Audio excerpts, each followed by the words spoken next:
महन्ताणं नमो सिद्धाणं नमो आयर्याणं नमो वज्रायाणं नमो लोये सवसाहुडम्। देवादिदेवी खजाराट श्री महावीर भगवान की, संत श्रोमणयाचार्य भगवान गुरुदेव श्री विद्यासागर जी महाराज की, पूज्याचार्य श्री समय सागर जी महाराज की।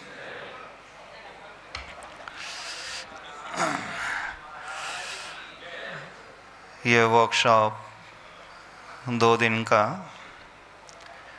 वेज ऑफ वेलनेस, आप सभी लोगों को किट मिल गई है।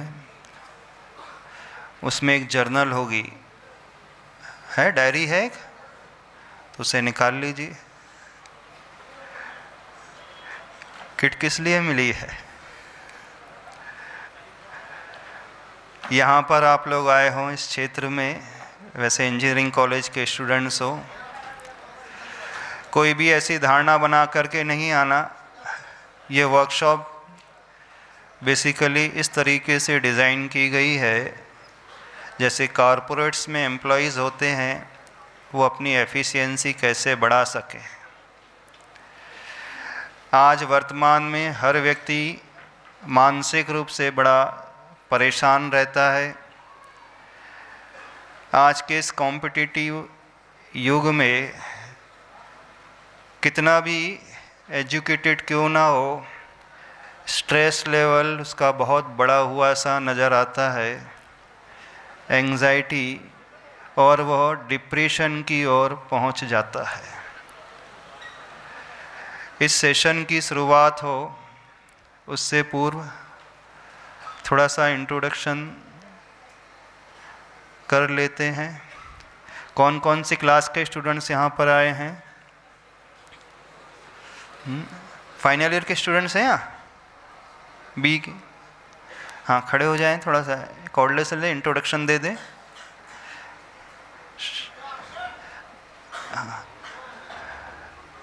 यहाँ प्रवचन नहीं होने जा रहे हैं, यहाँ इंटरैक्टिव सेशन होने वाला है। तो आप सभी लोग एकदम फ्री होकर के जो भी अपने मन में डाउट्स हैं उन डाउट्स को क्लियर कर सकते हो। जैसे आप क्लास में पढ़ते हैं ऐसी ही धारणा बनाना, अंदर के फियर को निकाल देना, अंदर के इस भाव को रखना कि हम ओपन माइंड होकर के सीखने की कोशिश करेंगे। जब तक अंदर कोई फियर बना रहेगा तो हम यहाँ कितना भी कहते जाएं वो आप तक पहुँच नहीं पाएगा। हम कुछ पाना चाहते हैं तो सर्वप्रथम लाइफ में हमें उन दरवाज़ों को खोलना पड़ता है जहाँ से कुछ प्रवेश हो पाता है। तो हर एक के लाइफ में, हर एक के माइंड में कुछ ऐसी विंडोज़ हैं, कुछ ऐसे डोर्स हैं जो क्लोज़ हैं, और वो डोर सबसे बड़ा होता है एक फियर का, हेजिटेशन का, और दूसरा एक डोर होता है अपने ईगो का। तो इन दोनों ही डोर्स को ओपन कर देना है, फ्री होकर के सभी पूछ लेना है, क्योंकि सभी अभी बैचलर्स हैं, अभी पढ़ रहे हैं, कोई भी यहाँ पर परफेक्ट नहीं है।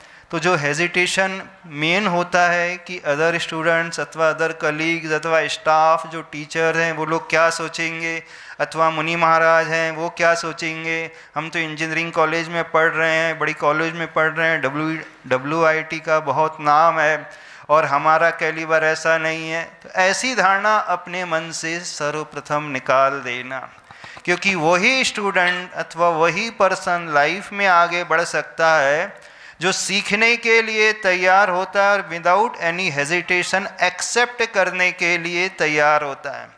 Nobody knows the everything here. संसार में ऐसा कोई नहीं है कि जो सब कुछ जानता है। हर पर्सन अपनी जो शुरुआत ज़ीरो से ही करता है। आप लोगों को तो इतनी अच्छी अपॉर्चुनिटी मिल गई। हम जब इंजीनियरिंग कर रहे थे उस समय हमें ऐसी कोई वर्कशॉप नहीं मिली थी।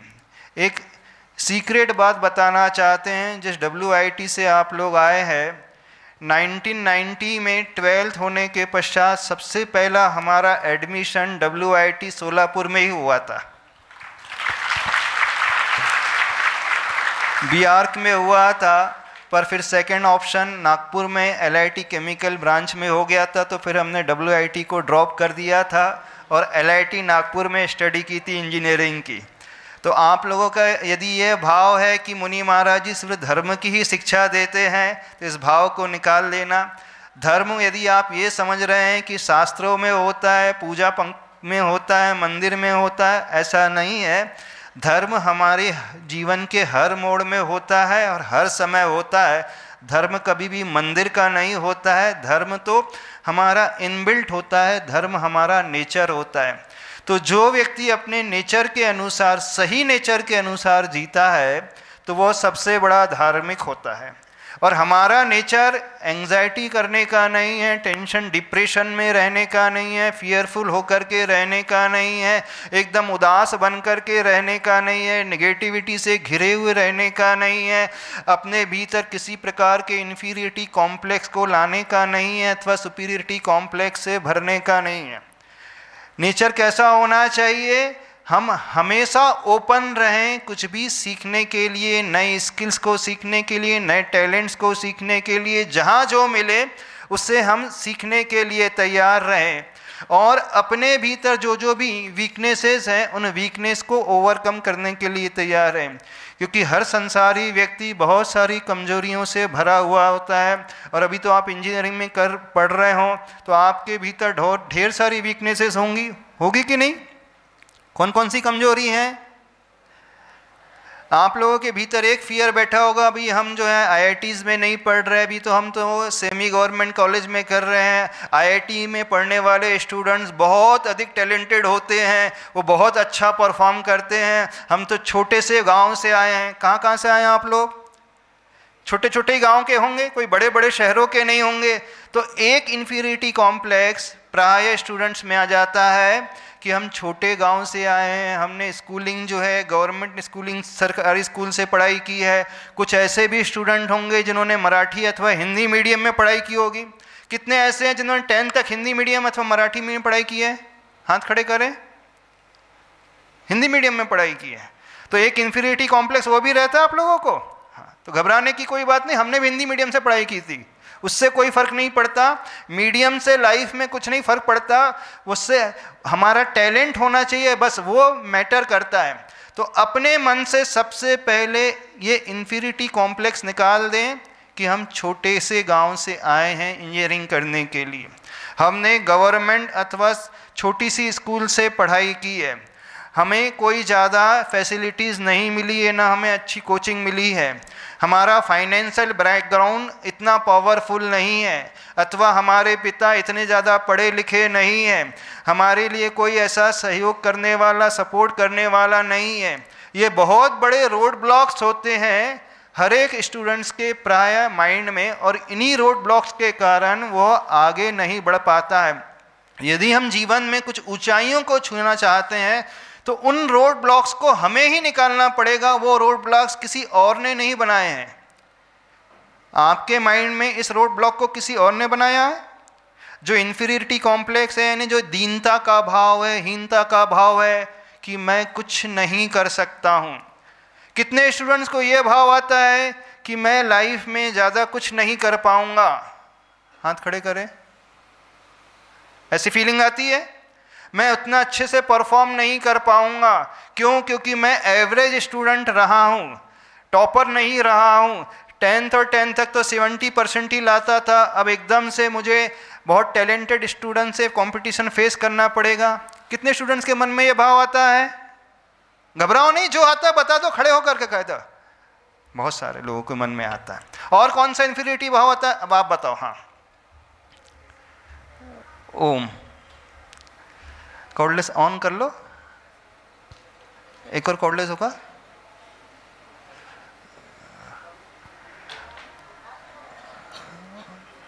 और दूसरा माइक है ना एक और, किसके पास है कॉर्डलेस?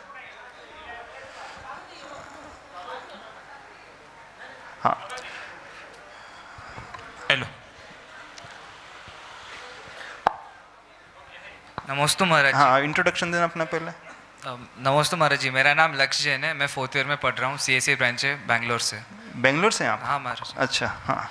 और डिसीजन नहीं ले पाते कि अभी की करना चाहिए कि नहीं करना चाहिए। अच्छा, डिसीजन मेकिंग पावर नहीं है। और कौन इन्फीरियरिटी कॉम्प्लेक्स है किसी बात का? नहीं महाराज जी। अच्छा, किन किन को इन्फीरियरिटी कॉम्प्लेक्स है? हाथ खड़े कर दे। हम छोटे से गांव से हैं, हम ज़्यादा कुछ नहीं समझते हैं,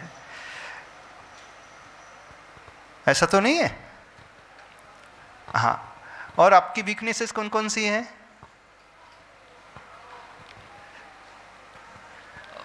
जल्दी चिढ़ जाता हूँ महाराज जी। जल्दी चिड़चिड़ाते हैं। और क्या होता है? और किसी ने कुछ बोल दिया कि तुम ये कर लो वो कर लो, कि तुम्हें नहीं आता, तो फिर लगता है कि अरे मुझे कैसे नहीं आता। हाँ, ये बात है। अब लगने लगता है मुझे कुछ नहीं आता, तो इस बात को लेकर के क्या होने लगता है? थोड़ा गुस्सा आने लगता है। गुस्सा आने लगता है और स्ट्रेस बढ़ने लगता है।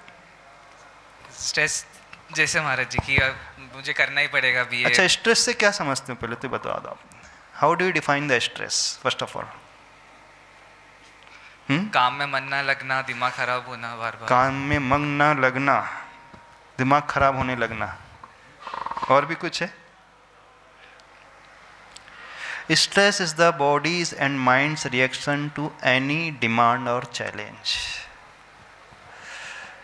जब हम बहुत ज़्यादा अपने कैलिबर से बढ़कर के एक्सपेक्टेशन करने लगते हैं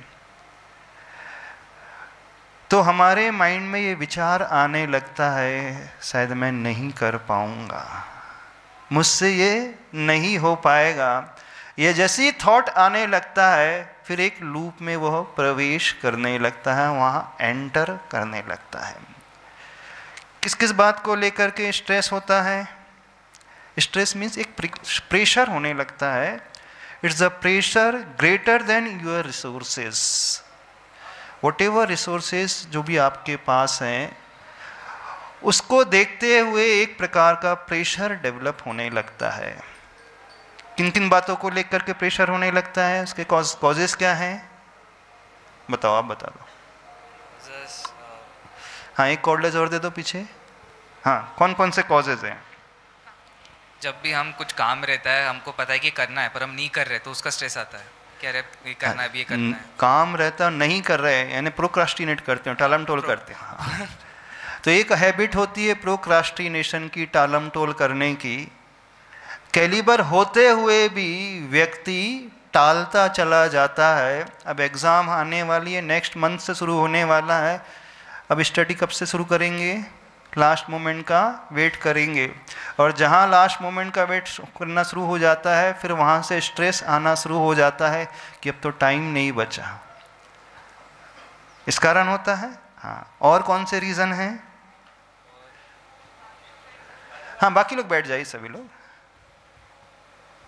हाँ, और कुछ लोग शेयर करना चाहते हैं अपने थॉट्स को? हाँ, एकदम फ्री होकर के, खड़े होकर के कह सकते हैं। बिल्कुल डरना नहीं, अंदर कोई हेजिटेशन नहीं रखना, कोई झिझक नहीं रखना। अपने विचारों को जब तक शेयर नहीं करेंगे तो हम समझ नहीं पाएंगे। ओम। हाँ, नमस्ते महाराज जी, मैं गगन कुमार सेठ हूँ।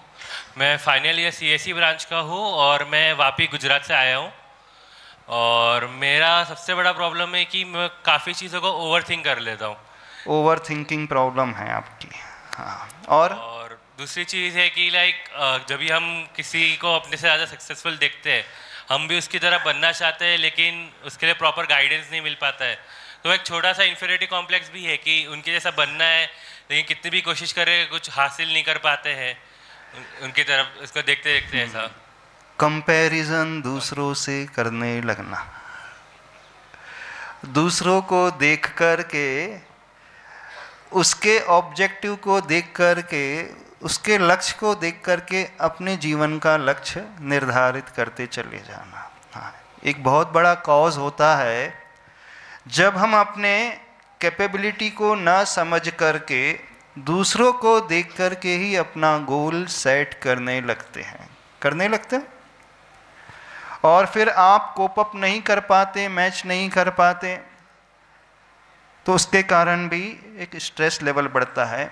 मेन रूप से जो मेन कॉजेज़ होते हैं स्टडी को लेकर के, कि आपके लाइफ स्टाइल में तो मेन स्टडीज़ होता है, अभी तो आप वर्किंग में हैं नहीं। एक होती है रिस्पॉन्सिबिलिटी को लेकर के, जो रिस्पॉन्सिबिलिटी में आप फुलफिल नहीं कर पाते हैं, अथवा एक कॉज होता है रिलेशनशिप्स को लेकर के, फैमिलीज़ की एक्सपेक्टेशन बहुत अधिक होती है, पापा की एक्सपेक्टेशन आपसे बहुत अधिक होती है और उनके अनुरूप आप अपने जीवन में परफॉर्म नहीं कर पाते। उस बात को लेकर के स्ट्रेस होने लगता है, एक प्रकार से तनाव उत्पन्न होने लगता है और हेल्थ इश्यूज़ को लेकर के होने लगता है, हेल्थ इश्यूज़ को लेकर के होने लगता है। और आजकल के जीवन में तो बिल्कुल होने ही लगा, जब से कोविड आया है कई लोगों के मन में ये भाव होने लगता है। और जैसे जैसे व्यक्ति लाइफ में आगे बढ़ता है, नए नए चैलेंजेस उसकी लाइफ में आने लगते हैं। एक स्ट्रेस आपका होगा वह जो जॉब को लेकर के होगा, और जो है कंटिन्यूस निगेटिव न्यूज़ जो देखते रहता है, उन बातों को लेकर के भी होता है। 3 वर्ड्स आते हैं, एक होता है स्ट्रेस, एक होता है एंग्जाइटी और एक होता है डिप्रेशन। 3 वर्ड्स का उपयोग प्राय हमेशा होते रहता है। तो स्ट्रेस बेसिकली क्या होता है, पहले हम उसे समझ लें, उसके कॉजेज़ क्या हैं उसे समझ लें, उसके सिम्टम्स हमारे माइंड में, हमारी बॉडीज़ में क्या होते हैं उसे समझ ले, और फिर उसकी रेमेडीज़ क्या होना चाहिए, कैसे हम उस स्ट्रेस को ओवरकम कर पाएँ। इन 4 पॉइंट्स के इर्द गिर्द हम इस डिस्कशन को समझने की कोशिश करेंगे, इस टॉपिक को समझने की कोशिश करेंगे। आपके मन में जो भी डाउट्स हैं आप पूछ सकते हैं।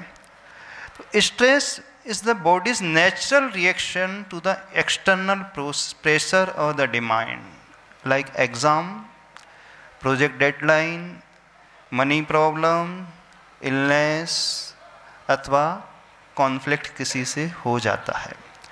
तो स्ट्रेस एक शॉर्ट ड्यूरेशन में रहने वाली फिनोमिना है, वो ज़्यादा लंबे समय तक नहीं खिंचती है।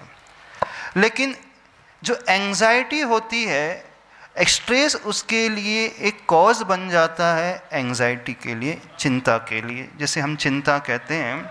Anxiety is a state of persistent worry, लगातार चलने वाली चिंता अथवा फियर को लेकर के, डर को लेकर के, अथवा फ्यूचर में हमारा क्या होगा।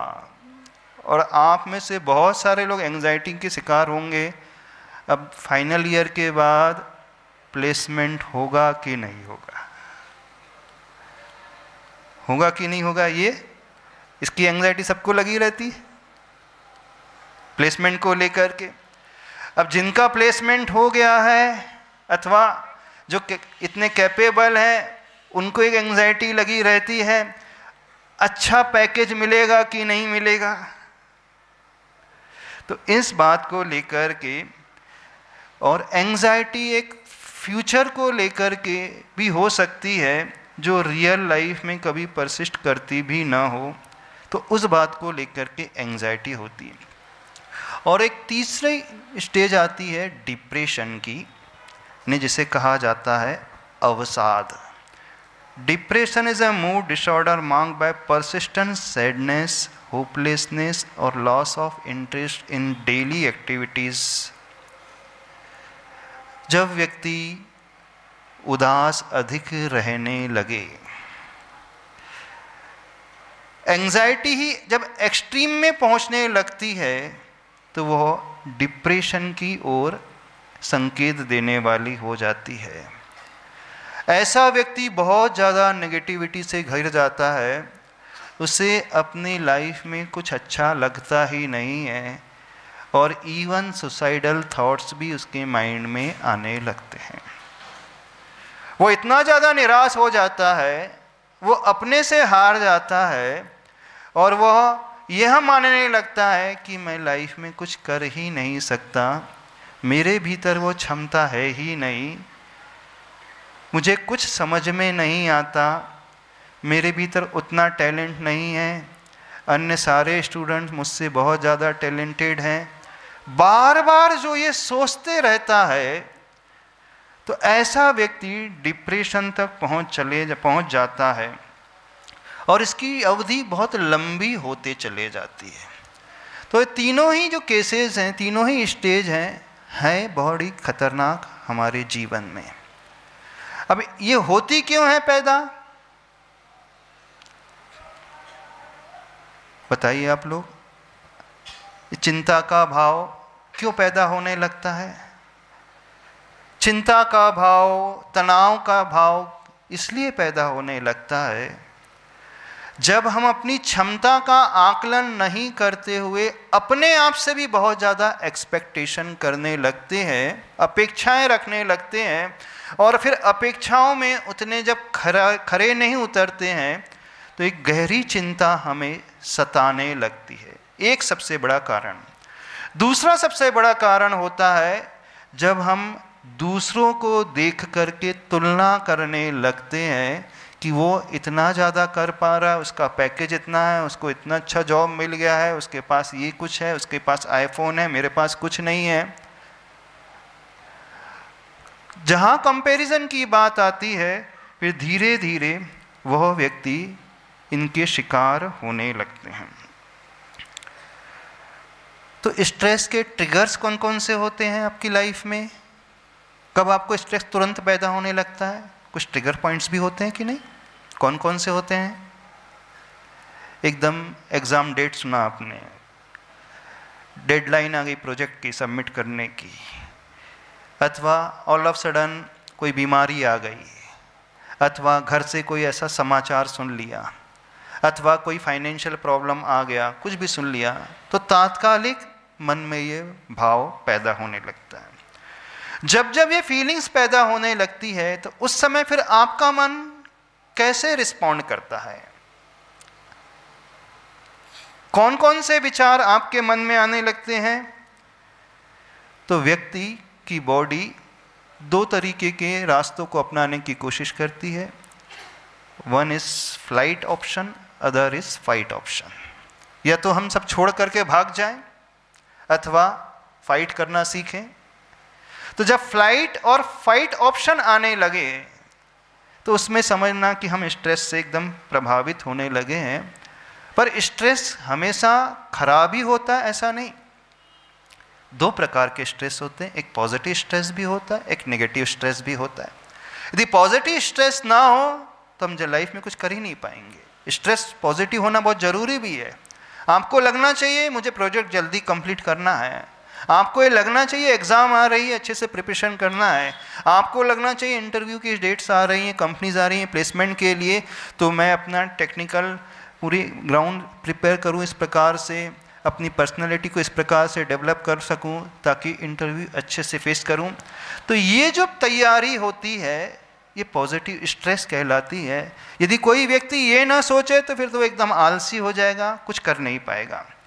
तो पॉजिटिव स्ट्रेस वो हेल्दी होता है। लेकिन जो नेगेटिव स्ट्रेस होता है व्यक्ति स्वयं से ही हारने सा लगता है, चिंतित होने लगता है और उसके मन में एक इन्फीरियरिटी कॉम्प्लेक्स और एक नेगेटिविटी की बात पैदा होने लगती है और वो नेगेटिव थिंकिंग की ओर उतरने लगता है। तो वो हमारे लिए हार्मफुल होता है।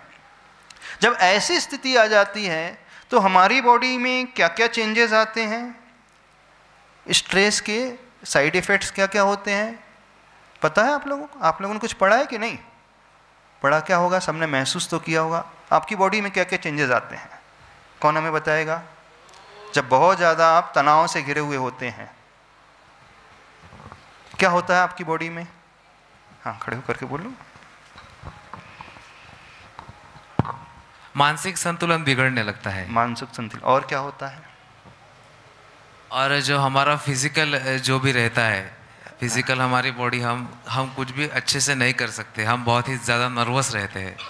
हाँ, ये तो इमोशनल की बात हो गई। फिजिकल जो होता है बेसिकली, एक तो ब्लड प्रेशर की शिकायत बॉडी में होने लगती है, हार्ट रेट उसकी बढ़ने लगती है और मस्कुलर टेंशन, क्रैम्प्स उसकी बॉडी में आने लगते हैं।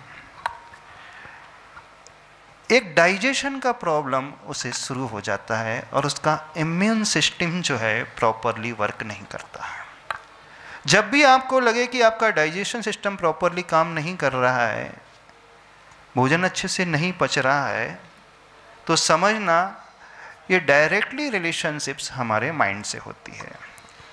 जो व्यक्ति जितना ज़्यादा चिंतित रहता है, जो व्यक्ति जितना ज़्यादा कंफ्यूज रहता है, जो व्यक्ति जितना ज़्यादा उलझा हुआ रहता है, जो व्यक्ति जितना ज़्यादा डिलेमा में रहता है, करूं न करूं, होगा नहीं होगा, कैसा होगा, जो व्यक्ति जितना ज़्यादा निराशावादी सोच वाला रहता है, अथवा इस प्रकार की सोच उसको होती रहती है कि मैं कुछ नहीं कर पाऊंगा, तो समझना उसे अवश्य पेट की समस्या होगी ही होगी। ठीक इससे अपोजिट जो व्यक्ति हमेशा प्रसन्न रहता है, आनंद में रहता है, वर्तमान में जीता है, टेंशन फ्री रहता है, एक्सेप्ट बड़ी आसानी से कर लेता है, घबराता नहीं है, तो उसका डाइजेस्टिव सिस्टम उतना ही अधिक पावरफुल रहता है। तो हमारा पेट गड़बड़ा रहा है तो समझना कहीं ना कहीं हमारी मानसिक विचारधारा में उथल पुथल अवश्य हो रही है। तो ये सिम्टम्स हैं, इस सिम्टम्स से हमें पकड़ में आना चाहिए। पेट गड़बड़ा सकता है, फूड पॉइजनिंग के बाद दर भी गड़बड़ा सकता है, इस प्रकार का भोजन करने से भी जो प्रॉपर डाइट नहीं होती उससे भी हो सकता है, लेकिन भोजन आपका प्रॉपर चल रहा है, कुछ भी ऐसा वैसा आपने कंज्यूम नहीं किया है, फिर भी आपके डाइजेशन सिस्टम में प्रॉब्लम आ रहा है, तो मान करके चलना कहीं ना कहीं हमारी मेंटल जो प्रोसेस है उसमें गड़बड़ी अवश्य आ रही है। नमस्ते महाराज जी। स्ट्रेस में मैंने एक्सपीरियंस किया है कि जैसे भूख ना लगना और नींद ना आना, ये बहुत हाँ, ये भी इसके सिम्टम्स हैं। अब जहाँ चिंता की ओर जाने लगेगा तो जैसे ही वो बिस्तर पे जाएगा उसे वही याद आएगा, तो उसके लिए नींद की समस्या भी शुरू हो जाती है। अब डाइजेशन गड़बड़ाएगा तो प्रॉपरली उसकी डाइट भी गड़बड़ा जाएगी, भोजन भी उससे अच्छे से रुचेगा नहीं, भूख भी नहीं लगेगी। तो ये सारे के सारे चेंजेस हमारे बॉडी में हमें नज़र आने लगते हैं। कितनों के साथ ऐसा होता है? कभी आपने एक्सपीरियंस किया स्वयं की बॉडी का? कभी स्वयं के इमोशंस का एक्सपीरियंस किया? उस समय आपके इमोशंस कैसे होते हैं, भाव कैसे होते हैं? ये तो हो गया एक तो फिजिकल चेंजेस हमारी बॉडी में आने लगता है। इमोशनल चेंजेस क्या क्या होने लगते हैं हमारे माइंड में?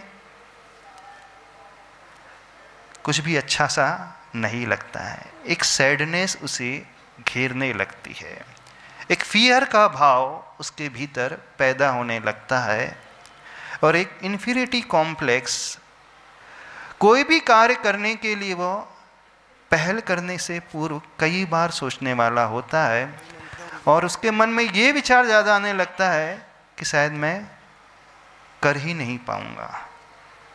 एक डर अंदर ही अंदर लगने लगता है, असफलता का लगने लगता है ना। इंटरव्यू होने वाला है, कंपनी आने वाली है, क्या पता मैं आंसर कर पाऊँ ना कर पाऊँ। तो ये कुछ सिम्टम्स होते हैं हमारी बॉडी में, हमारे इमोशंस में, इस प्रकार के रिफ्लेक्शंस होने लगते हैं। अब मेडिकल साइंस के अनुसार कुछ ऐसे एंजाइम्स का और ऐसे हार्मोन्स का सिक्रीशन होने लगता है, उसमें कार्टिसोल हार्मोन है जो स्ट्रेस हार्मोन कहलाता है। इससे ठीक अपोजिट एक हार्मोन होता है जिसे ऑक्सीटोसिन कहा जाता है, वो लव हार्मोन होता है। ठीक अपोजिट जब हम हमारे इमोशंस रहेंगे तो हमें अंदर से भी बड़ी प्रसन्नता लगेगी और हम बड़े आनंद में रहेंगे। ऐसा व्यक्ति निश्चिंत रहता है। अब शास्त्र के अनुसार यदि हम बताना चाहें, जैन शास्त्रों में एक वर्णन आता है, जो जितना बड़ा अंदर से साधना करने वाला साधक होता है उसका पेट बड़ा स्वस्थ होता है, उसकी सोच बड़ी अच्छी होती है, उसका डाइजेस्टिव सिस्टम प्रॉपरली काम करता है। और जो बहुत ज़्यादा इस प्रकार की नेगेटिविटी से घिरा हुआ होता है, चिंता आदि से परेशान रहता है, तो उसका पेट व्यवस्थित नहीं रहता। जैन शास्त्र के अनुसार बता रहे हैं, उसकी शौच जो है, उसका स्टूल भी है, उस प्रकार का नहीं होता है।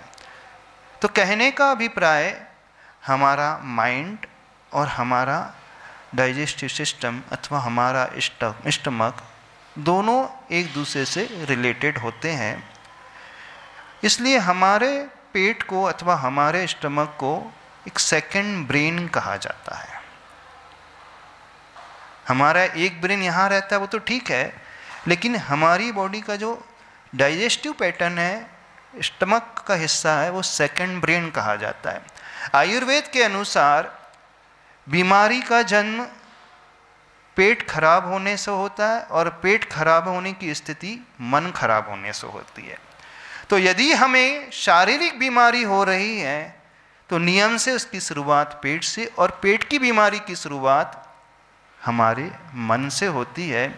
और मन की बीमारी का अर्थ है जब हम मानसिक रूप से स्वस्थ नहीं रहते हैं। तो मानसिक रूप से स्वस्थ रहने की पहचान क्या है? मानसिक रूप से स्वस्थ रहने की पहचान जो होती है, व्यक्ति हर परिस्थिति में बड़े आनंद से रहता है, जिसके भीतर कोई भय का भाव पैदा नहीं होता है। लाइफ में उसके जब चैलेंज आते हैं तो उसका एक्सेप्टेंस लेवल्स बहुत अच्छा होता है, ने स्वीकार्य का भाव उसका बहुत अच्छा होता है। तो जिसका एक्सेप्टेंस लेवल, स्वीकार्य का भाव अच्छा होगा, उसका मन भी बड़ा प्रसन्न रहेगा।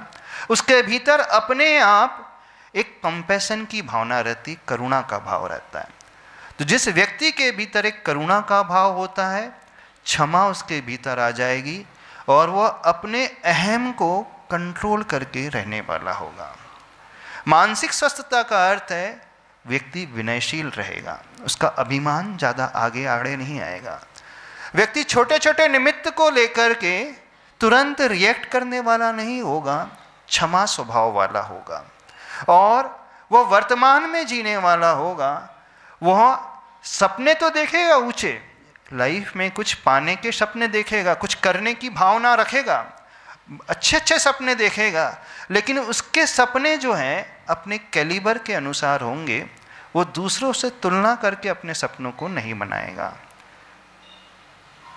जैसे हर बच्चा सपना देखता है, देखना भी चाहिए, महत्वाकांक्षी होना भी चाहिए, गोल अच्छा बड़ा होना भी चाहिए, लेकिन गोल सेटिंग जो है अन्य स्टूडेंट्स को देख करके, अन्य व्यक्ति को देख करके नहीं होगी। गोल सेटिंग होगी कैसी? हमारी स्वयं की क्षमता कितनी है, कितना नॉलेज हमारे भीतर, कितना टैलेंट हम रखते हैं, किस सराउंडिंग से हम आए हैं और कितना हम परफॉर्म कर पाते हैं, कर सकते हैं, उसे देख करके वो अपने लाइफ के गोल को सेट करने वाला होगा। तो जिसकी ऐसी थॉट प्रोसेस होती है वह व्यक्ति मानसिक रूप से स्वस्थ माना जाता है। यानी धर्म के हिसाब से उसे समझना चाहें तो उसके भीतर फॉरगिवनेस का भाव होगा और उसके भीतर एक ग्रेटिट्यूड का भाव अवश्य होगा। तो जिसके भीतर ग्रेटिट्यूड का भाव होता है, ने अहोभाव होता है, वह व्यक्ति अपनी लाइफ में ईगोइस्टिक नहीं हो सकता और वो हर चैलेंजेस को बड़ी आसानी से फेस कर सकता है। तो ये उसकी कुछ पहचान है, शारीरिक पहचान, इमोशनल पहचान, आयुर्वेद के हिसाब से, धर्म के हिसाब से और जो मेडिकल साइंस के अनुसार क्या क्या चेंजेस हमारी बॉडी में आते हैं।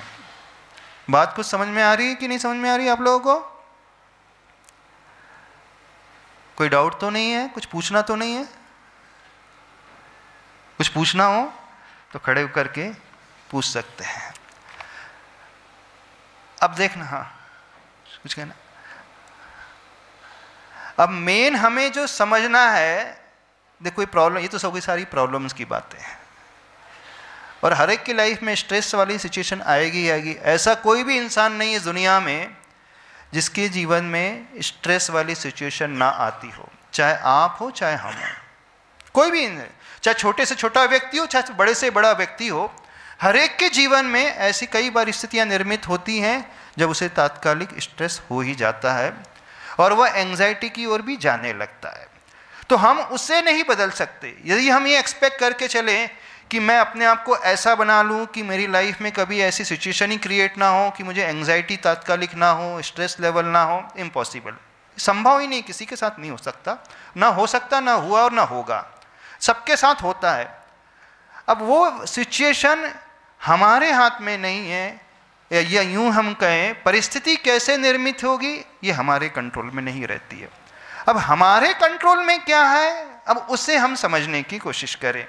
तो जो हमारे कंट्रोल में होता है उसे हम व्यवस्थित बना सकते हैं।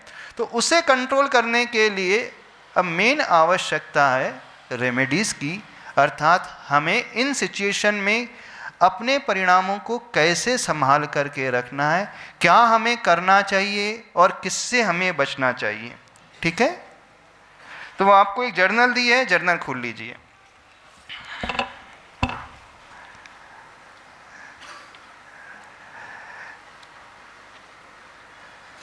Emotional wellness, page number 27।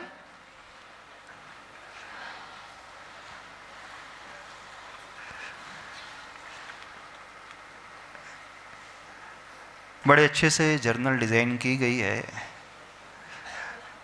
पहले हम अपने इमोशंस को पहचानना सीखें। एक बात समझ ले, इमोशंस कोई भी उत्पन्न होता है उसे सप्रेस करने की कोशिश ना करें। जितना हम दबाने की कोशिश करेंगे तात्कालिक दब तो जाएगा, लेकिन बाद में वो और उखड़ करके आएगा, ज्वालामुखी की भांति फूटेगा। तो हमें क्या करना चाहिए, जो भी इमोशंस हमारे माइंड में पैदा हो रहे हैं, पहला स्टेप है उसे नोटिस करना सीखें, कौन सा इमोशन हमारे भीतर पैदा हो रहा है। कितने प्रकार के इमोशंस होते हैं? एक सैडनेस के होते हैं, हैप्पीनेस के होते हैं, एंग्री हो जाता है व्यक्ति, ईगोइस्टिक होने लगता है, फिर इसी की और छोटी छोटी फैकल्टीज होने लगती हैं। तो जो भी भाव हमारे मन में पैदा होता है उसे पहले पकड़ने की कोशिश करें, नोटिस करने की कोशिश करें कि मेरे मन में कौन सा भाव पैदा हो रहा है। मैं डरा हुआ महसूस कर रहा हूँ, मैं गुस्से से भरा हूँ, मैं उदासी से भरा हूँ, मैं क्रोध से भरा हूँ, मैं बड़ा प्रसन्नता से भरा हूँ, कौन सा भाव मेरे आना। सेकंड स्टेप आती है उसका सोर्स क्या है, क्यों वो भाव पैदा हुआ। थर्ड स्टेज आती है उसे फील करने हैं। फोर्थ स्टेज आती है एक्सप्रेस करे। एक्सप्रेस करे इसका अर्थ नहीं गुस्सा आ रहा था एक दुख जड़ ही दें। एक्सप्रेस करे यानी उसे नोट डाउन करें, लिखें, फिर उसे एक्सेप्ट करना सीखें कि मुझे ये भाव पैदा हो रहा है। जब इतना हम प्रयास कर लें, फिर यहाँ से स्टार्ट होता है रेमेडी का रास्ता, दवाई का रास्ता, परिणामों को, इमोशंस को संभालने का रास्ता। यदि आप ये सोच रहे हैं कि मुझे एंग्जाइटी कभी पैदा नहीं होगी तो आप बड़ी गलती कर रहे हैं। यदि आप ये सोच रहे हैं कि मुझे गुस्सा नहीं आएगा, आएगा, सिचुएशन ऐसी बनेगी। यदि आप ये सोच रहे हैं कि कभी मुझे उदासी का भाव नहीं आएगा, इम्पॉसिबल है, आएगा, बड़े बड़ों के साथ आता है। तो एक टेक्निक होती है साइकोलॉजी के अनुसार, CBT, एक CBT होती है ना, एक IPT टेक्निक होती है। अर्थात हम कैसे अपने इमोशंस को, चाहे स्ट्रेस वाले हों, चाहे एंग्जाइटी वाले हों, चाहे डिप्रेशन वाले हों, उसको सही रास्ता देना सीखें और उस ट्रैप से बाहर निकलना सीखें। कुछ समझ में आ रहा है, नहीं समझ में आ रहा है?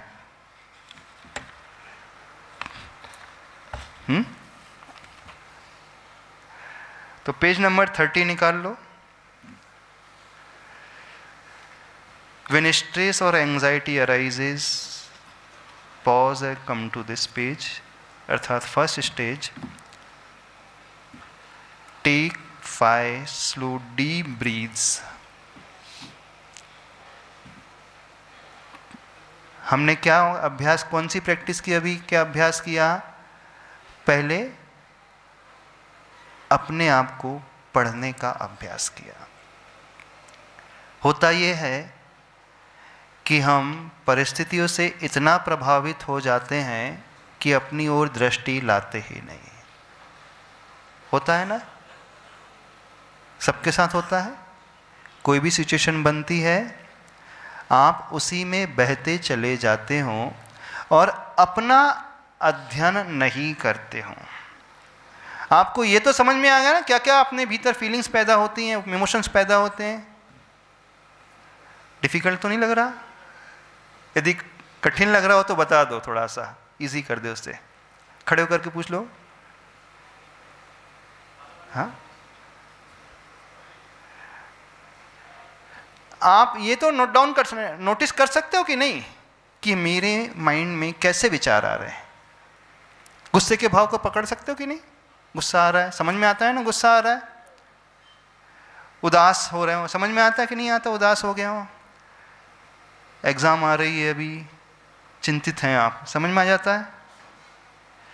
तो जो हमारे इमोशंस पैदा हो रहे हैं, पहले उन इमोशन को देखना सीखो, आखिर वो इमोशन किस कैटेगरी का है।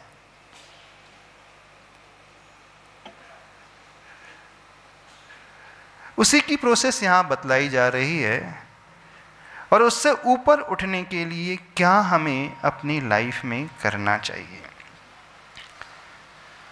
तो पहला, समझ करके हम गहरी श्वास लें।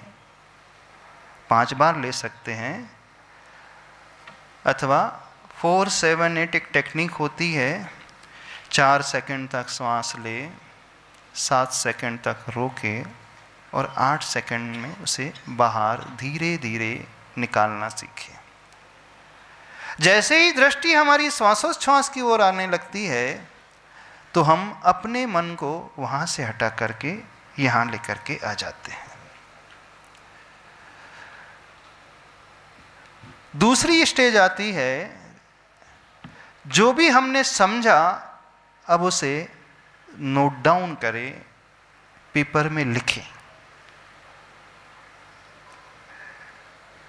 प्राय ये कोई नहीं करता होगा, करता है? टाइम ही कहाँ है, खड़े होकर। पहले तो यही टाइम नहीं कि मैं अपने बारे में सोच सकूं, है टाइम? जो भाव आ रहे हैं आप पूछ लो, घबराओ नहीं, चिंता मत करो। मुझे बस यही बताना था कि मैं ये जो आप जो भी प्रैक्टिसेस बता रहे हैं, मैं ये कई महीनों से कर रहा हूँ। कर रहे हो? वेरी गुड, बहुत अच्छी बात है। इससे अगर सीरियसली अगर बताना हो, इससे मेरे लाइफ में इतने सारे प्रॉब्लम सॉल्व हो गए। मैं अभी जितना शांत हूँ, अभी मैं जितना काल्म हूँ, जितना भी अभी मैं कॉन्फिडेंस से अभी आपके सामने बोल सकता हूँ, ये सब यही टेक्निक्स की वजह से। जब भी इमोशंस वगैरह आए, जब भी कुछ भी हुआ, तब उसे बार बार लिखना। कुछ भी आए मन में, उसके बहुत सारे पैराग्राफ्स लिख लेना। जो भी इमोशनल जो ब्रेन में लाइव फीड चल रहा है, उसको पूरा लिखना। जितने भी शब्द है, उसकी वजह से इमोशंस को सप्रेस नहीं करना। ये सभी चीज़ों की वजह से अभी मैं जो आपके सामने बोल सकता हूँ, जो भी एक कॉन्फिडेंस है, जो भी अभी मैं आपके सामने कैसे भी आपके सामने जो अभी मैं मेरे थॉट्स अभी एक्सप्रेस कर सकता हूँ, वो बस इसी के इसमें। और मैं सभी को भी रिकमेंड करूँगा कि आप प्लीज़ ये जो मेथड महाराज जी बता रहे हैं, ये बहुत करेक्ट मेथड है, बहुत इफेक्टिव टेक्निक है। Yes. Thank you. होता क्या है, हम सबके संस्कार ऐसे बने हुए हैं, कोई भी परिस्थिति निर्मित होती है तो पुराने संस्कार के कारण हम वैसे ही रिएक्ट करने लगते हैं। हर व्यक्ति वही, कोई गुस्से की सिचुएशन बनी तो एकदम गुस्से से आग बबूला हो जाएगा, 4 शब्द उसे सुनाई देगा, सुनाए बिना रह ही नहीं सकता। ये तो कोई गुस्से वाली बात। अब आपके जीवन में मान लीजिए अब आपको आगे बढ़ना है, इंजीनियरिंग पास आउट करके आगे जाना है। अब ऐसे भी सिचुएशन आ सकती हैं कि आपने अच्छे से क्लियर कर लिया, आपका CGPA 7+ अथवा 8+ भी हो सकता है, और इतना होने के बाद भी आपको हो सकता जॉब ना मिले। हो सकता है कुछ स्टूडेंट होते हैं जिनका सिलेक्शन नहीं होता है। जब जॉब नहीं मिलता है तो फिर हालत ख़राब होने लगती है, अब एक निराशा घेरने लगती है। आपने बहुत कंपनीज़ में अप्लाई किया, कहीं से कॉल लेटर नहीं आ रहा, इंटरव्यू कॉल लेटर नहीं आ रहा है, अथवा कई इंटरव्यू फेस किए, हर जगह रिजेक्शन मिल रहा है। तो 2-4 रिजेक्शन मिलने के बाद कॉन्फिडेंस और लूज़ होने लगता है। हो सकता है कई के साथ होगा, आपके सीनियर्स को से पूछना, आप उनके साथ घटा होगा। तो जब ऐसी परिस्थिति निर्मित होती है तो व्यक्ति अंदर से एकदम घबराने लगता है और वो अपने आप को फिर संभाल नहीं पाता। और जब संभाल नहीं पाता तो अंदर टैलेंट होने के पश्चात भी कुछ नहीं कर पाता और फिर वो डिप्रेशन में पहुंच जाता है, एक गहरे अवसाद तक पहुंचने लगता है। और जब वो वहां पहुंच गया, उस ट्रैप में फंस गया, तो उससे निकलना और ज़्यादा कठिन हो जाता है। तो जब ऐसा क्षण आपके साथ आए, यदि ये अभ्यास, ये प्रैक्टिस करेंगे तो उस प्रैक्टिस का बेनिफिट ये होगा कि वहाँ भी आपको एक समाधान मिलेगा। एक छोटा सा एग्जाम्पल बताते हैं। ऐसी एक वर्कशॉप चल रहा था और जो वर्कशॉप कंडक्ट कर रहा था उसने एक बड़ा अच्छा एक्सपेरिमेंट करके दिखाया। उसने एक बकेट बुलाया और बकेट के बाजू में बहुत सारे ईंटें रख दी ला करके। अब एक स्टूडेंट को बुलाया, बोला इधर आओ, इस बकेट को ईंटों से भरना है। उस बकेट में 8 ईंटें आ गए। अब बकेट का जो साइज रहता है सिलेंड्रिकल रहता है। अब जो ईंटें होती हैं वो कैसी होती हैं, क्यूबिकल साइज में होती है। तो 8 ईंटें आ गई। अब उसमें कुछ भी ईंटें नहीं आ सकती थी। अब उसने पूछा खड़े होकर के, अच्छा कोई बता सकता है इस बकेट में और ईंटें आ सकती हैं कि नहीं? तो सभी लोगों ने कहा नहीं, अब ये पूरा पैक हो चुका है, इसमें और ईंटें नहीं आ सकती। उसने फिर पूछा, अच्छे से सोच करके बताओ इसमें और ईंटें भर सकते हैं कि नहीं? लोगों को समझ ही नहीं आ रहा था, बोले कुछ नहीं हो सकती। तो उसने क्या किया, उन ईंटों को थोड़ा तोड़ दिया और छोटे छोटे पीसेस हो गए। और जब छोटे छोटे पीसेस हो गए तो उस बकेट में उसने उन पीसेस को भर दिया, क्योंकि सिलेंड्रिकल था तो स्पेस बीच बीच में था। और इतना अच्छे से भरा, जैसे बोलते ना घर में जो मम्मी होती है ना, जब आटा भरती तो ठोक ठोक करके भरती हैं, उसको जब डब्बे को ठोका जाता है तो थोड़ा स्पेस और कवर हो जाता है। अच्छे से ठोक दिया और अच्छे बड़े बड़े टुकड़े भर दिए उसने। अब फिर क्वेश्चन करता है, अब बताइए इसमें और ईंट आ सकते हैं कि नहीं? अब लोगों ने कहा कि हाँ, पहले तो हमने दिमाग नहीं लगाया कि छोटे टुकड़े भी आ सकते थे। बोले अब टुकड़े नहीं आ सकते। बोले और सोचो, नहीं आ सकते।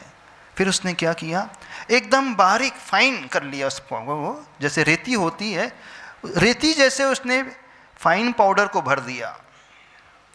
अब लबालब पूरी टॉप तक उसने ईंट को, ईंट के टुकड़ों को, ईंट के चूरे को भर दिया। और फिर वो क्वेश्चन करता है, अब बताइए इस बकेट में और कुछ आ सकता है कि नहीं? बताओ, आपसे पूछ रहे हैं, आ सकता है कि नहीं आ सकता? बोलो, कुछ आ सकता है कि नहीं? नहीं आ सकता? नहीं, अभी भी आ सकता है। अब उसने 2 लीटर पानी लिया और बकेट में भर दिया। कुछ समझ में आया कि नहीं? जब हमारा मन ये कहने लगता है कि अब हमारी लाइफ में कुछ नहीं बचा है, कुछ नहीं हो सकता है, तब भी बहुत सारी पॉसिबिलिटी रहती है। यदि हम एकदम शांत रहें तो हमें हमेशा एक समाधान मिल जाएगा। जब व्यक्ति बहुत ज़्यादा टेंस हो जाता है, एंजाइटी लेवल उसका बढ़ जाता है, उस समय उसका दिमाग ये कुछ नहीं सोच पाता।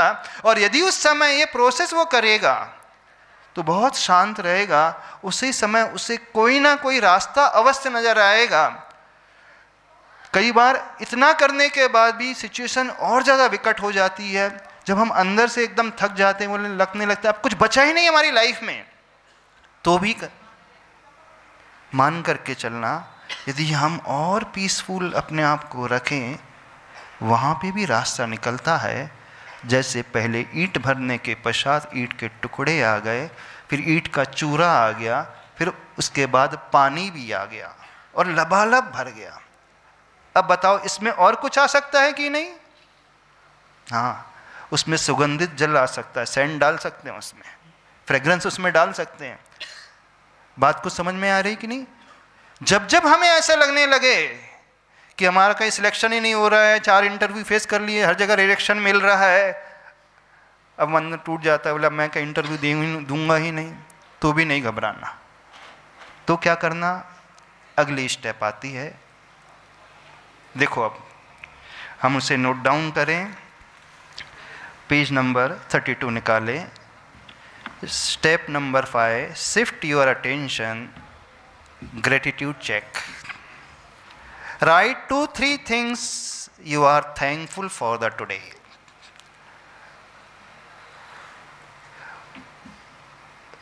मॉर्निंग में जो हमने मेडिटेशन कराया था ग्रेटिट्यूड का, उस व्यक्ति को याद करो जिसने आपके लिए कुछ किया है।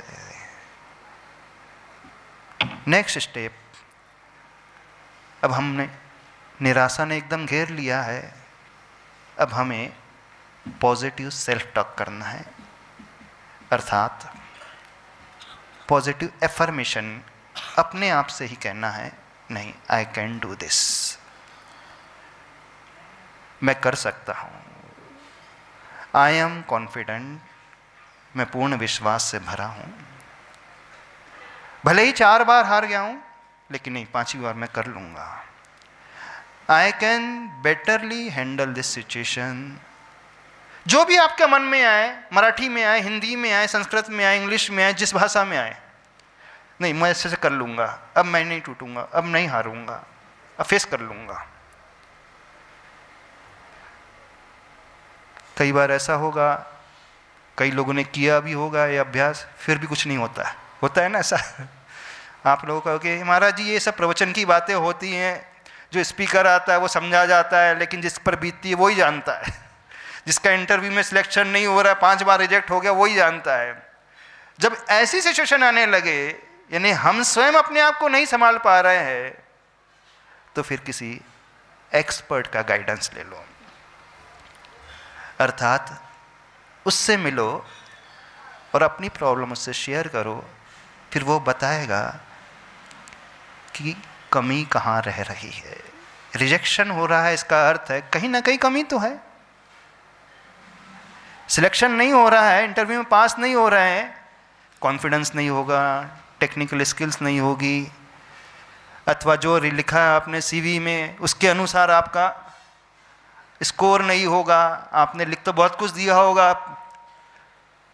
तो जहां कमी आ रही है वो व्यक्ति आपको गाइड करेगा। जब हम स्वयं अपनी कमी नहीं पकड़ पाते हैं, जैसे सारी बीमारी का इलाज हम स्वयं अपने घर पे नहीं कर पाते हैं। कोल्ड हो जाता है, सिर दर्द होने लगता है, सर्दी हो जाती तो क्या कर लेते हो आप? घर में क्या करती मम्मी? जब सर्दी जुकाम हो जाता है तो हल्दी वाला दूध दे देती है, उकाली दे देती बना करके। ये होता है ना, सिर दर्द हो रहा है तो कोई भी एक छोटी सी मेडिसिन। लेकिन जब बीमारी बड़ी हो जाती है तो क्या करते हैं? मेडिसिन अपने आप नहीं ले जाती है, डॉक्टर के पास जाया जाता है। तो एक्सपर्ट के पास जाओ, वो एक्सपर्ट आपको रास्ता बताएगा कहाँ हमारी कमी रह रही है। इसके अलावा और भी एक्टिविटीज़ हैं, थोड़ा सा प्राणायाम का आलम्बन, थोड़ा सा मेडिटेशन का आलम्बन, ध्यान का आलम्बन और नेचर में रहने का अभ्यास। एक बड़ी अच्छी टेक्निक आती है फॉरेस्ट बाथिंग। ये रिसर्च प्रूव्ड है, रिसर्च यानी जब व्यक्ति का स्ट्रेस लेवल बहुत ज़्यादा बढ़ने लगे तो उसे और कुछ नहीं करना है, प्रकृति में ग्रीनरी में सिर्फ चलना है, इस प्रकृति को देखना है, गहरी सांस लेना है और आँख बंद करके 5 मिनट सिर्फ बैठ जाना है। जब हम आँख बंद करके बैठ जाते हैं तो हमारी बॉडी से ऐसे हार्मोन रिलीज होते हैं जो स्ट्रेस को कम करते हैं। उसी समय निकलते हैं एंडोर्फिन जैसे हार्मोन्स होते हैं, ऑक्सीटोसिन जैसे हार्मोन्स होते हैं जो स्ट्रेस को रिलीव करते, कम करने वाले होते हैं। जब हम नेचर में रहते हैं, 5 सेंस का प्रयोग करते हैं, सूंघ रहे हैं, देख रहे हैं, टच कर रहे हैं, ग्रीनरी को देख रहे हैं और थोड़ी देर के लिए आंख बंद करके एकदम शांत बैठ जाएं। ये भी प्रैक्टिस होती है, इससे हम रिलैक्स्ड फील करने लगते हैं। कुछ समझ में आ रहा है कि नहीं समझ में आ रहा है? समय हो रहा है, अभी हमें जाना है और हाँ एक एक्टिविटी करना है। इसके बाद ये वर्कबुक है, इसमें पूरा दिया हुआ है क्या प्रोसेस आपको अपनाना है। Listen to calm peace music, उससे भी हम एकदम रिलैक्स हो जाते हैं। तो ये थोड़ा सा करने का अभ्यास अपने जीवन में डालें। जब यह भी नहीं हो तो एक होता है किसी गुरु का आशीर्वाद लेना और गुरु की अथवा प्रभु की भक्ति शांति से बैठ करके करना, क्योंकि भक्ति के माध्यम से भी हम इस स्ट्रेस को, चिंता को दूर कर सकते हैं। इवन बड़ी बड़ी कंट्रीज़ में, अब्रॉड में तो काऊ कडलिंग भी होता है, गायों को सहलाना। गायों को जितना सहलाया जाता है, गायों के साथ रहा जाता है, उतना ही हमारा स्ट्रेस रिलीज़ होता चला जाता है। टेक्निक बहुत सारी है, इसमें मेंशन है। कुल मिलाकर के शुरुआत कैसे करना है, इस जर्नल से लिखने की शुरुआत करना है, अपने विचारों को पढ़ करके नोट डाउन करने की शुरुआत करना है, अपना अध्ययन करने की शुरुआत करना है, कमी कहाँ रख रही है पॉजिटिव एफर्मेशन से भरना है, और बताई हुई टेक्निक को अपने जीवन में अपनाना है। तो आप इसका इफ़ेक्ट अपने जीवन में बहुत अच्छे से देख पाओगे। हाँ, जल्दी से एक्टिविटी करा लें। कोई डाउट है तो खड़े करके पूछ लें।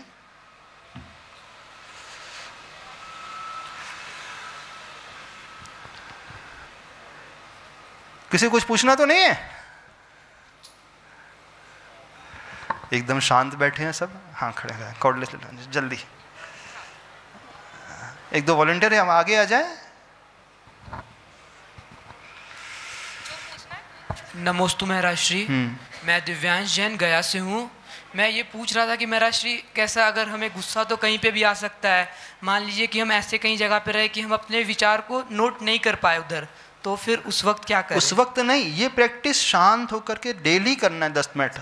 तो इससे आपका जो है नेचर इस प्रकार का हो जाएगा कि आप जो है टॉलरेंस लेवल बढ़ा जा हुआ है, पेशेंस बढ़ा हुआ होगा। ऐसी परिस्थिति में आप तुरंत रिएक्ट नहीं कर पाओगे, यानी आपका कंट्रोल आपके ऊपर हो जाएगा। जो इस प्रकार के अभ्यास को हमेशा करता रहता है, थोड़ी देर के लिए ध्यान करे, ग्रेटिट्यूड की भावना लेकर के आए, प्रकृति में, नेचर में रहे, पीस म्यूज़िक जो होती है एकदम शांत म्यूज़िक को थोड़ा सा सुने और शांत भाव से भक्ति करे, तो उससे उसका स्वभाव इस प्रकार का हो जाएगा, जब ऐसे चैलेंजेस आएंगे तो वो उसे आसानी से फेस कर पाएगा। नमस्ते मुनिश्री। हां, मी फायनल इयरचा स्टुडंट आहे, BTech करतोय। माझा एक क्वेश्चन होता की आता हे सगळ्या टेक्निक्स केल्यानंतर की मी आधी टेक्निक्स एक 34 डेजसाठी मी ट्राय केलेत लास्ट इयरला, बट त्यामध्ये कन्सिस्टन्सी राहिली नाही। पण त्यानंतर म्हणजे तिथून पुढं एक थोडं म्हणजे जसं माझं मी सुट्टीमध्ये केलं होतं, त्यानंतर अकॅडमिक जसं चालू झालं त्यामुळे ती कन्सिस्टन्सी राहिली नाही। प्लस की अकॅडमिक्समध्ये एक स्वतःवरचा जो कॉन्फिडन्स असतोय तो थोडंफार पुढं मागं होत राहतो सारखं। मग याबद्दल काही आम्ही करू शकतो? कंसिस्टेंसी तो हमें को ही लगाना पड़ेगा ना। हम तुरंत करके छोड़ देंगे तो कैसे होगा? जहाँ उसकी नीड है वहाँ उस समय उतना टाइम तो देना ही पड़ेगा। कंसिस्टेंसी लाने के लिए क्या करना पड़ेगा? भीतर से यदि इंटरेस्ट होगा तो व्यक्ति कर सकता है, और जब हम कंसिस्टेंट नहीं रह पा रहे हैं तो इसका इलाज है सेल्फ पनिशमेंट। कुछ सज़ा अपने आप को दो, स्वयं से निर्धारित करो कि यदि मैं उतना टाइम उस प्रैक्टिस के लिए नहीं दे पा रहा हूँ तो आज जो है मैं 2 घंटे मोबाइल यूज़ नहीं करूँगा, बेस्ट है। आज दिन भर के लिए मोबाइल की फास्टिंग, बस जो आपके सबसे रुचिकर विषय है उससे दूर हो जाना। भोजन में आज नमक नहीं खाऊंगा, आज एक मीठा नहीं खाऊंगा, मोबाइल के बिना जी नहीं सकता हूँ तो मोबाइल जो है आज यूज़ ही नहीं करूँगा। ये सेल्फ पनिशमेंट जब तक व्यक्ति स्वयं को नहीं देगा तब तक वो डेडिकेशन उसके भीतर आएगा ही नहीं। तो बिना डेडिकेशन के, बिना डिवोशन के तो ये पॉसिबल होगा नहीं। यदि हम लाइफ में कुछ करना चाहते हैं तो उसकी शुरुआत डिवोशन से ही होती है, समर्पण का भाव अंतरंग में होगा, तो ऐसा समर्पित व्यक्ति फिर कुछ भी कर सकता है। आणखी की आपला जो स्वतःचा बद्दलचा आत्मविश्वास आहे, तो जर डगमगत असेल तर आपण कोणत्या वेज थ्रू तो अपन इम्प्रूव करू शकेन? आत्मविश्वास को कैसे बढ़ाए उसके लिए एक मंत्र देते हैं, ओम ह्रीम नमो सिद्धाड़म का जाप करना बहुत अच्छे से। सिर के ऊपरी भाग में एक 6 पंखड़ी वाला कमल देखना, कल हमने ध्यान कराया था, आपको मिल जाएगा। बीच की कर्णिका में ओम, फिर पहली पंखड़ी में ह्रीम नमो सिद्धाड़म, क्लॉकवाइज डायरेक्शन में लिखे हुए इस मंत्र को देखना। और बीच के जैसे कमल के बीच में पंख बहुत कर्णिका होती है ना, उसमें ओम बीजाक्षर देखना, ह्रीम नमो सिद्धाड़म। बस इसकी चैंटिंग, उसका थोड़ा सा ध्यान और गहरी सांस लेकर के 10 मिनट का भी अभ्यास करोगे तो इससे देखना आप फील करोगे आपका कॉन्फिडेंस बहुत बड़ा हुआ है। हाँ चलिए। सर मैं सेकेंड ईयर का स्टूडेंट हूँ और मुझे ये पूछना था कि आपने कैपेबिलिटी की बात की, जैसे आपने बोला कैपेबिलिटी के अकॉर्डिंग ही हमें अपना प्लान या गोल सेट करना चाहिए। बट क्या हो सर कि अगर मेरा गोल मेरे कैपेबिलिटी को ब्रेक करने की इच्छा रखता हो तो उससे कैसे मैं कैपेबिलिटी बढ़ती भी है, कैपेसिटी बढ़ती भी है, धीरे धीरे बढ़ती है। अभी टाइम हो रहा है, इसको बाद में देख लेंगे। हाँ एक्टिविटी और कुछ के डाउट है? Doubts note down. हाँ जल्दी जल्दी एक्टिविटी आप करा देना, हमको जाना है। हाँ नमस्ते महाराज जी। बलून वाली एक्टिविटी कराना है, सबको बलून दे दिया? हाँ चलिए। मेरा नाम ऋषिकेश है, मैं कारंजा से हूँ। मेरा ये डाउट है कि अगर हमें 2 चॉइसेस है और दोनों चॉइसेस हमें करेक्ट लगते हैं तो हम कौन से चॉइस को चूज करें? बेस्ट उसमें से दो, जो बेस्ट हो। मतलब जब हम डिसीजन नहीं ले पा रहे हैं तो किसी एक्सपर्ट्स के पास जाकर के उसका डिसीजन लेवा लेना, वो बेस्ट होता है। जब हम कंफ्यूज होने लगे ये करे कि वो करे तो वो बहुत अच्छे से गाइड कर देगा हमें। 2 मिनट। हाँ जल्दी। चलो बलून है आपके इसमें जो आज महाराज जी ने बताया, आपकी किट में दिया है, सभी निकाल लेंगे। 2 मिनट लगेंगे एक्टिविटी के लिए। सबके किट में एक बलून है, उसको बाहर निकाले। सॉन्ग प्ले कर। हाँ तो बलून को फुलाना है, एक लिमिट तक फुलाना है अभी, ठीक है? सभी लोग फुलाएंगे। हाँ सभी लोग फुलाएंगे एक साथ बलून को। एक लिमिट तक फुलाना है, जितना वो फूले। हाँ एकदम पूरा नहीं फुलाना अभी, पूरा नहीं फुलाना अभी, उसकी जितनी कैपेसिटी है उतना सबको फुलाना है।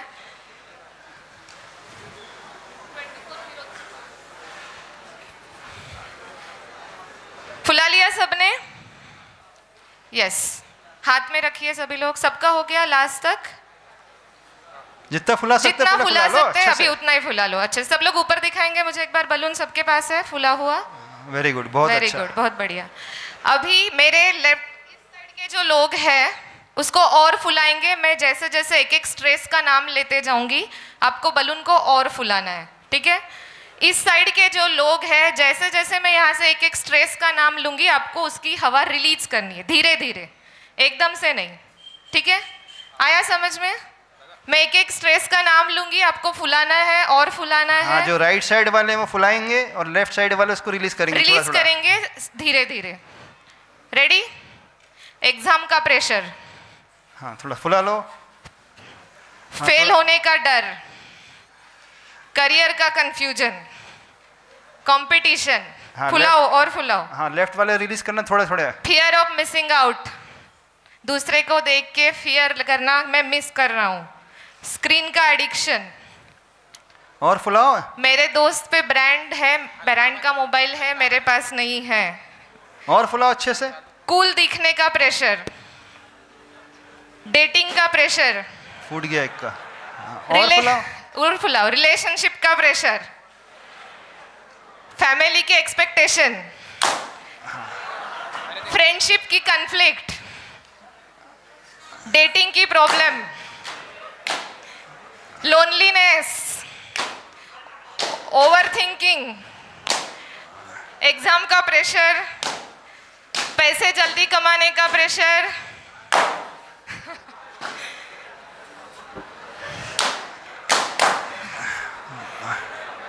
जिसके रिलीज हो गए वो देखिए और जिसके फट रहे वो देखिए, है ना?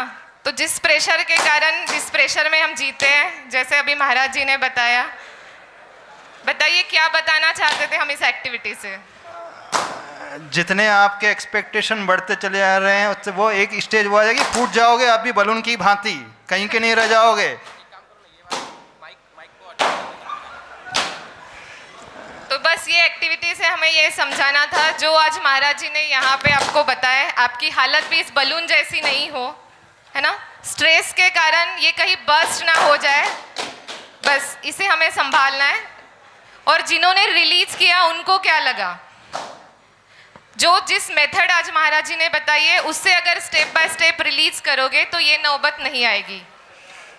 आया समझ में? तो इसी सेशन को आज यहाँ एंड करते हैं। एक बार जोरदार 1 2 3 एक साथ 1 2 3 1 2। वाओ, चलो इसके बाद पड़गान करना है। थोड़ा समय हमारे पास है। जिन्होंने भी धोती लाई है अपने घर से, कुछ धोती की व्यवस्था यहाँ पे है।